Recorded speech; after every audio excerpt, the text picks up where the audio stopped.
Pues muchas gracias a Jacobo Rennikov, Head of Cortex para Latinoamérica en Palo Alto Networks, por esta oportunidad que nos da de conversar con él. ¿Cómo estás, Jacobo?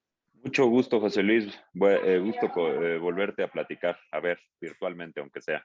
Así es. Pues estamos haciendo este reporte especial que lleva por título Ciberseguridad como pilar ante un escenario de incertidumbre. Y ya que en el 2021 vimos una proliferación masiva de herramientas de piratería, de vulnerabilidades, de capacidades de ataque en la dark web. Y ahora, por lo que muchos prevén, se esperan otros aspectos que se deberán entender, que deberán entender los CISOs y los CSOs, como por ejemplo que el número de incidentes y amenazas internas aumente debido a la alta rotación de personal que está existiendo, o que los servicios de 5G que comienzan a estar disponibles en México y que han causado mucha expectativa, pues incrementen las necesidades de seguridad en equipos móviles. Entonces, como verás, es un escenario de incertidumbre, como hemos titulado este trabajo editorial, en el cual me gustaría saber, Jacobo, de qué manera se puede armar una estrategia de seguridad TI efectiva, sobre todo en un entorno de emergencia sanitaria como el que aún estamos viviendo. Sí, y le agregaría yo también el componente de la guerra entre Ucrania y Rusia, que también está incrementando cierto tipo de ataques. Mira, José Luis, efectivamente hay muchos problemas que los adversarios están aprovechando. El hecho que los empleados o colaboradores de una empresa, aunque ya existía la tendencia del teletrabajo, de pronto hayan salido de su caparazón y estén distribuidos. El efecto de la industria, pero no hablo de la industria de la tecnología de la información, sino gracias a la tecnología de la información, a esa velocidad que existe en las comunicaciones, desde el 4G, ahora con el 5G va a ser más, el medio guiado como la fibra que tenemos todos en nuestra casa. Eso ha hecho, más el poder de cómputo de los dispositivos que tenemos, eso ha hecho que pues, las empresas pongan disponible información a sus empleados internos y a nuestros clientes. Información que si no la tenemos disponible, los negocios no son negocios, ¿no? O sea, la prontitud de tener cierta información para tomar una decisión o para contratar o no un servicio, o para comprar algo o para tomar alguna provisión para el negocio y que tengas tus mercancías en tiempo o cualquier cosa que se nos ocurra, hace que la apertura de esa información esté ahí. Y por supuesto, para la gente de cepa de seguridad, les saca ronchas, digamos, por así decirlo, ¿no? Entonces, sí, efectivamente existen estrategias para ir blindando, y no solamente blindando, sino tener la capacidad de visibilidad a estas alternativas, digamos, de trabajo que tenemos hoy, sumado al tema de la nube, por supuesto, que es una realidad, y que tenemos que acuñar. Y no es la misma seguridad que se tenía hace unos años. Muy bien, Jacobo. Y bueno, también algunos analistas afirman que este 2022 será el año del Zero Trust. Además, otra vez, nuevamente, donde las organizaciones pues, van a verificar todo en lugar de confiar en lo que es seguro. ¿Crees tú que este sea un enfoque válido, coherente? ¿Por qué? Y si existe alguna otra alternativa que sea igual o más eficiente. Sí, es una excelente pregunta. Zero Trust. Fíjate, no quiero convertir esta entrevista en una clase de historia, pero vamos a hacerlo así. Hace 20 o 25 años, se empezaba con esto de darle acceso a lo de confianza. Yo tenía confianza en una IP, y no quiero ser muy técnico, pero pues ponía un firewall para una IP, un puerto, un protocolo, y te dejaba pasar. Tenía confianza en todo lo que no era conocido como malo, a través de firmas en los endpoints, algo que hoy suena como ya muy anquilosado, pero en aquella época era lo que había, ¿no? También teníamos IDS e IPS donde podíamos conocer ciertas vulnerabilidades aplicativas, entonces le dábamos acceso o no. Entonces el tema de la confianza ya existía desde esa época. Nada más que qué pasó ahora y qué está pasando también con la industria y algunos proveedores de tecnología. La mayoría de los proveedores que hablan de Zero Trust, hablan de Zero Trust, pero para el Network Access, que es una parte del elemento que tiene que guardar consistencia conociendo quién es el usuario y vamos a suponer a qué web server me voy a conectar y todo ese camino entre la red y el web server. Pero eso no es Zero Trust. Zero Trust también tenemos, es un concepto en donde tienes que no confiar en nada y cada elemento que está en la línea tiene que darse como no confiable, como tú mencionabas. Entonces, pero no comienza con el usuario, comienza desde la aplicación y el endpoint que están detrás de ese usuario. Digamos, la computadora, la aplicación que a lo mejor estamos nosotros usando ahorita aquí para hacer esta comunicación que tenemos. Entonces, cuando hablamos de Zero Trust Network Access, ok, eso es lo que sigue después de la validación de quién es el usuario y la comunicación a la nube. Previo a eso, necesitamos saber si esa computadora o endpoint no están comprometidos, si esa computadora o endpoint, sus aplicativos no están comprometidos o están secuestrados de alguna manera en el control de otra persona. Una vez que eso tenemos ciertas tecnologías para eso, nos trasladamos a tener Zero Trust en la parte de esa comunicación que existe entre la validación del usuario y la nube, asumiendo que, digamos, ese ejemplo que pongo yo tengas el servicio en la nube. Una vez que vas a la nube al web server, luego viene una parte en donde, hablando de tendencias modernas, tenemos el famoso shift left, que las empresas están llevando de sus data center a la nube los servicios. Y esos servicios a lo mejor lo están convirtiendo en microservicios que se va a VMs y contenedores. Y esos también ahí hay una suerte de zero trust entre la comunicación de los microservicios, que pueden ser cientos. Y esos microservicios tienes que ver si el microservicio A solamente se puede comunicar con el microservicio B, y ese es el que te deja saber si es correcta o no la comunicación o si hay un problema ahí. Y después de eso todavía tenemos pues la base de datos donde pues también vive separado a los microservicios y que te tienen que dar o que tendrías que tener la certeza de que la comunicación de esas VMs o containers es correcta y que no cuenta con vulnerabilidades hacia la comunicación de los microservicios. Y después de eso, el Zero Trust tiene que no confiar en el Zero Trust, porque finalmente todo esto que acabo de decir yo es una toma de decisión que se tiene que hacer en el orden de milisegundos. Y muchas veces, y los atacantes, los adversarios, pues es su trabajo, son muy sigilosos. Entonces, si cada uno de estos productos o estos elementos que son diferentes, no hablamos de un producto, hablamos de una serie de productos, es un concepto. El Zero Trust es un concepto que concentra muchos productos. Tú tienes que no confiar de cada uno de estos productos a pesar de que tienes que confiar, pero tienes que no confiar, decir, o sea, no confiar en el Zero Trust. Y encima de todo esto, tienes que poner analítica, tienes que poner un SOC que también se dedique a hacer cacería de amenazas, donde te tienes que basar en diversos proveedores de inteligencia de amenazas, y posiblemente, ya que tengas todo eso armado, eso sí es un Zero Trust. Entonces hay que tener mucho cuidado cuando nos venden Zero Trust, qué pedazo nos están vendiendo, porque es poco probable que una empresa, que ni Palo Alto Networks es para la que yo trabajo, tiene todos los elementos que van en un Zero Trust. Eso es bien importante. Y contestando a tu pregunta, sí es efectivo, pero es un concepto que para llevarlo se tiene que poner mucho empeño y muy buena asesoría de quien te lo esté ayudando a armar. Perfecto, pues son muchos los elementos, como tú mencionas, de un todo, ¿no? Cada partecita, y además ser pues escéptico del concepto mismo después de todo. Es Correcto. algo curioso porque es como el ser humano preguntándose otra vez filosóficamente, como decían ahí, alguien en el evento, ¿no? Muy bien, pero además de estos elementos que acabas de mencionar, me gustaría aterrizarlo sobre un frente que también es muy sensible y que se debe atender. Y me refiero a los ataques a las cadenas de suministro. ¿Cómo vigilar las redes y los servicios de manera cuidadosa en busca de actividades sospechosas y de posibles intrusiones? Sí, bueno, por ejemplo, abocándonos en un tema actual, la guerra Rusia-Ucrania. La guerra empezó antes, empezó con ataques cibernéticos, antes del conflicto armado. Obviamente el Estado ruso no va a aceptar, pero son grupos rusos, que es lo que sí se tiene identificado, que lanzaron ataques. ¿Y qué cadenas de suministro, por ejemplo, ellos quisieron atacar? Pues las facilities, la energía eléctrica, las comunicaciones. Un país sin energía eléctrica y sin comunicaciones, con un sistema financiero colapsado, pues por supuesto genera muchos problemas. No hay comunicación, no hay dinero, no hay acceso a la luz, que te quita otras 25 cosas.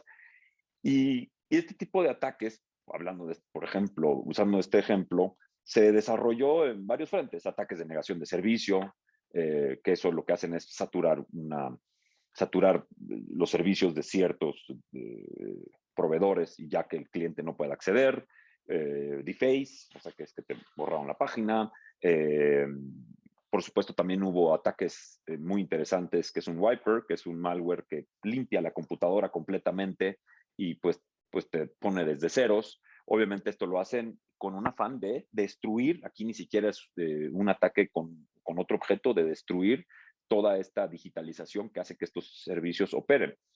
Entonces, ¿cómo cuido? Pues mira, aquí el concepto de Zero Trust aplica súper bien si es que lo puedes enaltecer y llevar a cabo muy bien en tu organización. Hay diferentes elementos que muchas veces no es, no es igual cuidarlos. Todo esto del Internet de las cosas y todo más, hoy tenemos muchas cosas conectadas a la red que por supuesto las tenemos que cuidar y monitorear y muchas veces no sabemos qué son. O sea, podemos saber si no tenemos la tecnología correcta.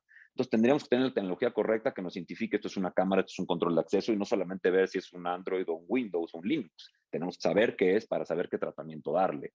Y esto es muy importante. Posterior a eso, saber qué vulnerabilidades están asociadas a estos productos y qué tan expuestos están hacia Internet, que es de donde me están queriendo atacar. Recordemos que no todos los ataques son phishing, también hay mucho phishing, que es este ataque en donde tú eres objeto de un engaño y le das clic. Muchas veces no es así, muchas veces el atacante está buscando elementos que tú dejaste abiertos sin querer, y eso es muy común que pase en las organizaciones, aunque tengas la tecnología para taparlos, pero no lo sabes, no sabes que existe ese inventario.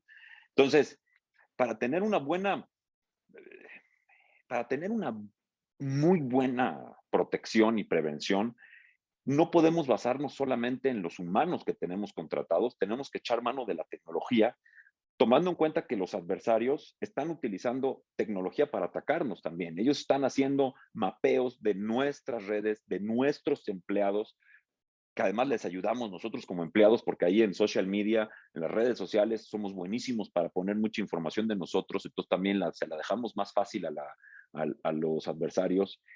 Pero todo este perfilamiento, el ataque posterior, el descubrimiento dentro de las redes, es algo que ocurre automatizado. Entonces tenemos inteligencia artificial y automatización del lado de los adversarios, de los hackers o como los quieran llamar, y al mismo tiempo, muchas de las organizaciones están atendiendo todo esto con un poquito de tecnología y a mano. Entonces ya sabemos quién va a ganar esta batalla, ¿no? Entonces, sí tenemos que sentirnos incómodos y regresar al tema de la seguridad como para cuidar los activos, no cuidar el servidor, es cuidar los activos de la empresa. Y eso es muy importante, ese nivel de concientización. Y para tener ese nivel de concientización que mencionas, pues precisamente quisiera preguntar sobre el talento especializado en seguridad TI, ya que un gran número de empleados están renunciando o abandonan sus puestos de trabajo Sí. y pueden potencialmente seguir teniendo acceso a la red o a los datos propietarios, ¿no? ¿De qué manera se pueden mantener protegidas estas redes y los datos confidenciales? Sí, una excelente pregunta y es un problema que tú mencionas que es latente. Tanto el onboarding a una empresa como cuando se van, causa muchos estragos a las empresas. Hay diversas tecnologías que nos ayudan a tener single sign-on, a mantener pues una línea más firme en cuanto a las credenciales. Recordemos que los atacantes lo primerito que van a buscar son tus credenciales, asumiendo que no tienes credenciales dinámicas, que sucede muchas veces en muchas organizaciones, pues así ya no te tienen que volver a atacar. Entonces, no solamente es una credencial que se quedó abierta, es una credencial que igual te puede robar a alguien para abusar de ella. Entonces, tenemos que tener conciencia que se tienen que poner claves dinámicas y se tiene que hacer a través de diferentes herramientas de automatización que existen y de diferentes herramientas que existen del single sign-on, un procedimiento homologado en las empresas, tanto de onboarding para que sea rápidamente alguien ingresado a la empresa con las credenciales y perfil según sea necesario, y cuando sale, también eliminar muy rápidamente eso. Como normalmente se hace en la industria, es muy a mano, es un procedimiento que aterriza en una persona que ya está fastidiada porque normalmente esa persona está haciendo eso todo el día. Entonces también tenemos que considerar que ese humano, si le estamos dando esa carga a un humano, lo estamos desgastando diariamente y no va a estar contento, por lo cual también esa persona va a acabar renunciando, hablando de los que renuncian. Y, y, y, y el onboarding y tanto la gente que cuando tienes que sacar las credenciales, pues existe con mucha frecuencia que se nos patina a las empresas quitar ciertas credenciales de ciertos accesos precisamente por no haber homologado y no tener un proceso automatizado y robotizado para eliminar esas credenciales, que sí se puede arreglar, por supuesto. Por supuesto, sí. Y bueno, mencionamos hace un momento sobre los aspectos de Internet de las Cosas, todo lo que es movilidad, y bueno, pues ahora con la prestación de servicios 5G aquí en Uh -huh. México, pues va a haber una creciente demanda de Así seguridad, es. ingeniería de Internet de las Cosas, precisamente. Uh ¿Crees -huh. que existe alguna forma para garantizar que esta complejidad de la red pues, no se convierta en otra responsabilidad a cargo del CISO o el CSO? ¿Y qué pueden hacer estos al respecto? Sí, fíjate que es bien interesante también la segunda parte que tú mencionas, que es que no caiga en el CISO, en el CIO, o en el CSO, perdón. La mayoría de los CISOs en la industria, no estoy hablando en México, estoy hablando en la industria general, tienen un tiempo de vida de menos de 2 años. Porque la frustración es muy grande. O sea, los niveles de frustración que cargan los CIOs, perdón, los CSOs y los CSOs es muy grande. Imagínate que no logran dar los resultados que la empresa se los pide, a la vez que la empresa le pide apertura. Ahora cuando hablamos del 5G, aunque estamos entrando en la primera etapa que es la más lenta del 5G, se espera que el 5G llegue a velocidades superiores a lo que tenemos en fibra óptica en casa. Entonces, por supuesto que van a empezar a surgir muchísimos productos que vamos a tener a la mano para hacer que nuestros negocios sean más dinámicos de lo que ya son. Por supuesto, hay tecnologías que se dedican a identificar qué es ese elemento y cómo lo tengo dentro de la red. Eso ya depende de cada empresa, pero definitivamente hay que invertir en eso. No basta con saber que es un Windows, no basta que saber que es un Linux. Hay que saber, esto es una cámara, este es un equipo de rayos X, este es un sensor, este es inclusive luego nos venderán ropa que nos mida el sudor y cosas así, y todo se conecta a la misma red. Basta con hackear uno de esos elementos que por supuesto no van a tener ni parcheo, van a ser completamente vulnerables, para que yo me meta a toda la red, si es que no tengo manera de contener todos estos productos que van a estar a la mano de la gente y que a lo mejor algunos de esos productos ni siquiera pertenezcan a la empresa, pero se conecten de alguna manera a la red de la empresa o a través de la computadora del empleado o del móvil del empleado, que a su vez se conecta con elementos de la empresa, ¿no? Entonces, finalmente ahí está esa conexión y esa conexión es la que seguramente ya existe hoy día, o sea, no estoy hablando de cosas que no hayan pasado, ya existe ataques documentados donde se aprovechó el aire acondicionado, la pecera, elementos que no tienen que ver con el negocio para infiltrarse y exfiltrar información de las empresas. Un tipo de ataque de los más graves y que está en boga es precisamente el ransomware, ¿no? Sí. Platicamos un poquito al respecto, tras bambalinas, donde los ciberdelincuentes se están dirigiendo a industrias primordiales como son la energética, la atención sanitaria, las finanzas, no solamente con la intención de hacer daño, sino además causar pánico para cobrar rescate, ¿no? ¿Qué Correcto. solución práctica propone tu compañía para reducir los riesgos a niveles mínimos y mitigar posibles amenazas? Sí, excelente pregunta. Ransomware es uno de los tópicos que más vienen a la mesa, inclusive con gente que no es de sistemas o de seguridad. Hoy hablar de ransomware es como una de las peores cosas que te puede pasar en tu organización. Y sin lugar a dudas, es una de las peores, pero no es la peor. Sin embargo, hay que entender cómo funciona el ransomware, que muchas veces cuando llamamos un pentester que no es muy profesional o cuando no sabemos del tema a profundidad, lo vemos solamente como el efecto del rescate y la encripción de la computadora. Eso sí, eso es verdad, pero eso no es el todo. El todo es que tú tienes a un adversario en tu red y que ese adversario en tu red previo al ransomware. Casi seguro que así es. Y ese adversario casi seguro ya exfiltró información que para ti es sensible. Casi seguro.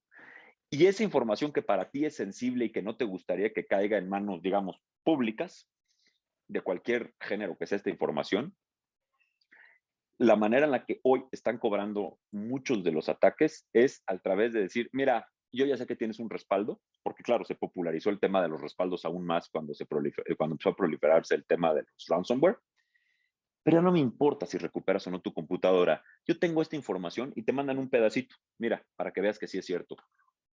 O me pagas mi rescate o yo publico esto. Entonces, imagínate, José Luis, lo que está pasando. Esta gente es moderna. O sea, hoy si te asaltan con una pistola, bueno, es un cavernícola. Hoy la manera de robar es la manera a través de la extorsión. Y la extorsión digital todavía es más elegante porque no sabes ni siquiera quién está del otro lado. Te roban la información, te exfiltran la información, siguen viviendo en tu red y aunque pagues el rescate, siguen estando en tu red.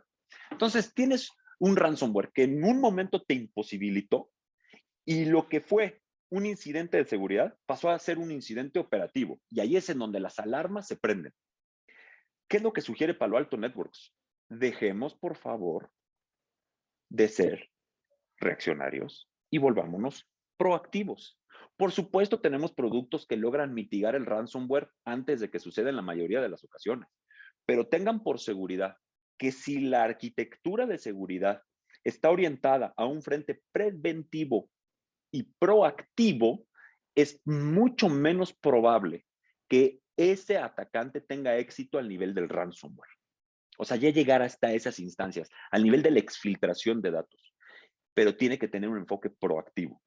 Cuando ustedes en sus empresas lo que hacen es apagar incendios diario de diferentes tipos de eventos de ciberseguridad, es buen momento para sentarnos un minuto, respirar y llamarnos, porque va a ser una buena asesoría que les podemos dar.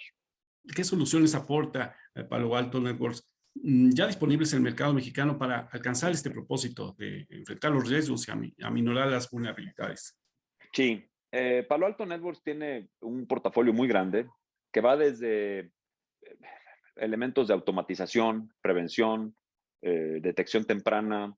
eh, por supuesto, tenemos elementos, eh, esto a nivel del endpoint y las redes y la nube. Tenemos la capacidad de entender cuáles son las posturas que tenemos que colocar para tener la mejor segmentación en las fronteras y y dentro de los data centers. Tenemos productos orientados a conocer y manipular de forma correcta todo el famoso shift left, que es migrarte del data center a la nube y a los microservicios y la microsegmentación que empieza a ocurrir en aquel lado. Tenemos servicios relacionados a la detección temprana, una revisión temprana del estatus de tu red para ver si estás siendo o eres objeto vulnerable ante posiblemente un ransomware u otro tipo de ataques. Tenemos también una serie de profesionales que nos ayudan a armar arquitecturas de seguridad bastante completas, en donde inclusive a veces vamos a invocar a otros fabricantes para complementar nuestra solución. Entonces también hay una suerte de ética en donde creemos que una buena seguridad no va a terminar solamente con los productos de nuestra marca, sino hay que incluir otros más. Y todo eso son servicios y o productos que nosotros y nuestros partners pudieran apoyar a las empresas en México y en todo el mundo en realidad. Muy bien. Jacobo, pues comenzamos esta conversación hablando sobre los retos que tiene un CISO, un CSO, y ya nos diste pues, una gama de compromisos, de responsabilidades que tiene que abordar y además de que hasta imaginar, ¿no? De lo que se puede enfrentar a lo largo pues, de este año, nada menos. Desde tu perspectiva, ¿cuál sería el mayor reto, así en términos generales, que tiene un CISO o un CSO en México para lograr ese nivel de seguridad efectivo de su organización en este escenario de incertidumbre? Correcto. Fíjate, esto es muy interesante, es una excelente pregunta. El CISO tiene que concientizar a los de arriba, que posiblemente debieran de ser el financiero o el director general o el CEO de las empresas, que lo que está protegiendo el CISO son los activos de la empresa. Y estos activos no es el servidor o la computadora, es la información que a su vez es la que hace trabajar a las empresas. Cuando logramos o cuando el CISO logra convencer y que nosotros podemos ayudar con elementos válidos y comprobables, logra convencer al financiero o al director general de la empresa que lo que está protegiendo no es un servidor, no es una computadora o no es un elemento, sino es lo que hace que la empresa funcione, en ese momento el CISO va a tener, no diría que carta abierta, pero prácticamente para hacer una buena estrategia de ciberseguridad.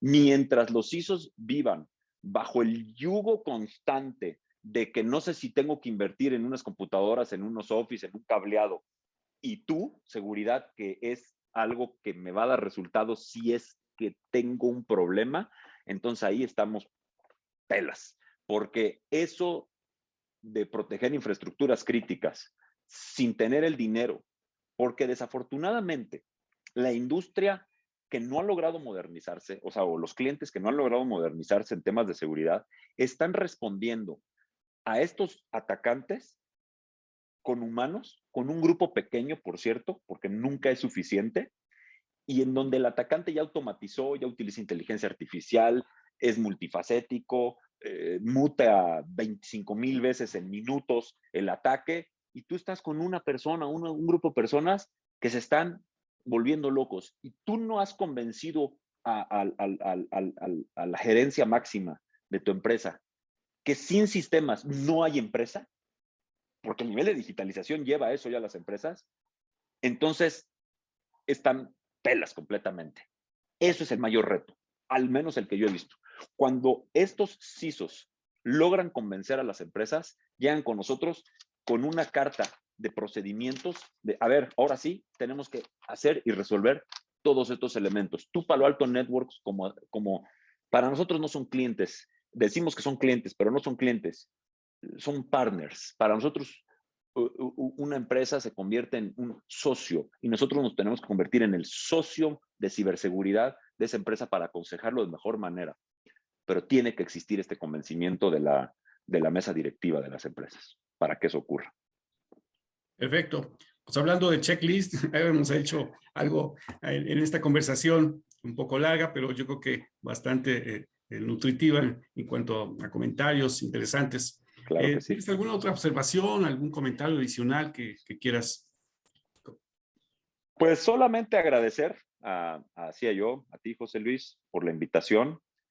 Me gustaría solamente mencionar lo que siempre digo cuando hablo de ciberseguridad. No se sientan cómodos, siéntanse incómodos, porque es la mejor manera de atender los problemas de ciberseguridad que cambian constantemente. Y recordemos que nuestra competencia no son otros fabricantes, son los adversarios que tienen un motivo para atacarlos y lo van a hacer sin burocracia.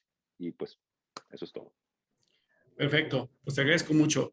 Esa era la idea de esta conversación. Jacobo Rednikov, Muchas gracias. Head of Cortex para Latinoamérica de Palo Alto Networks. Muchas gracias por tus comentarios, por participar Gracias, en José este Luis. trabajo editorial. Esperemos contar con tu participación muy pronto. Claro que sí. Espero verlos en vivo y a todo color pronto. Gracias.